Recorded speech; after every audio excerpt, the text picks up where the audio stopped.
तर राजकीय नेत्यांनी सुद्धा होळीचा आनंद घेतल्याचं पाहायला मिळालं आणि उपमुख्यमंत्री एकनाथ शिंदेंनी नातवासोबत होळीचे रंग उडवलेले आहेत। भास्कर जाधव यांनी सुद्धा पालखी नाचवल्याचं पाहायला मिळतंय। राजकीय नेत्यांची ही धुळवड आपण पाहतोय दृश्यांच्या माध्यमातून आणि गुलाबराव पाटील यांचा सुद्धा डान्स पाहायला मिळालेला आहे होळीनिमित्त।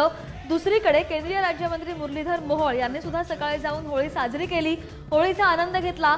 महसूल मंत्री चंद्रशेखर बावनकुळे यांनी सुद्धा धुळवड साजरी केलेली आहे। त्यानंतर कृपाशंकर सिंग यांनी सुद्धा अनोख्या पद्धतीनं होळीचा आनंद घेतलेला आहे आणि तीच ही दृश्य आपण स्क्रीनवर पाहतोय। राजकीय नेत्यांची धुळवड, त्यामुळे फक्त कलाकारच नाही, फक्त सामान्य जनता नाही, फक्त लहान मुलं नाही, देशभरात आज या होळीचा उत्साह पाहायला मिळतोय।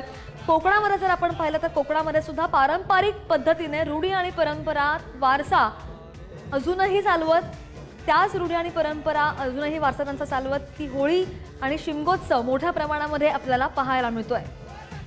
आणि सध्याची ही दृश्य राजकीय नेत्यांची ही धुळवड पाहायला मिळते। उपमुख्यमंत्री एकनाथ शिंदे यांनी आपल्या लहान नातवासोबत ही होळी सेलिब्रेट केलेली आहे, साजरी केलेली आहे। त्यानंतर भास्कर जाधव यांनी सुद्धा कोकणामध्ये पालखी नाचवल्याची आपण हे दृश्य स्क्रीनवर पाहतोय।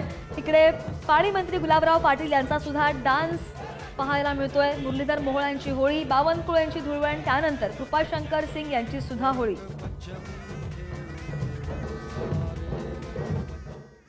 आणि जसं मी मगाशी म्हटलं, कोकणामध्ये सुद्धा सगळीकडे शिमगोत्सवाचा उत्साह पाहायला मिळतो आणि आमदार भास्कर जाधव यांनी ढोल आणि सनईच्या ठेक्यावर तल्लीन होत पालखी नाचवलेली आहे, जे आपण दृश्यांच्या माध्यमातून बघतोय।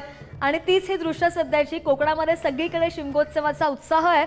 चिपळूण तालुक्यातील आपल्या तुरंबव या गावी ग्रामदेवता शारदा देवीची पालखी खांद्यावर घेऊन भास्कर जाधव यांनी नाचवलेली आहे आणि होळीचा सहकुटुंब आनंद सुद्धा घेतलाय।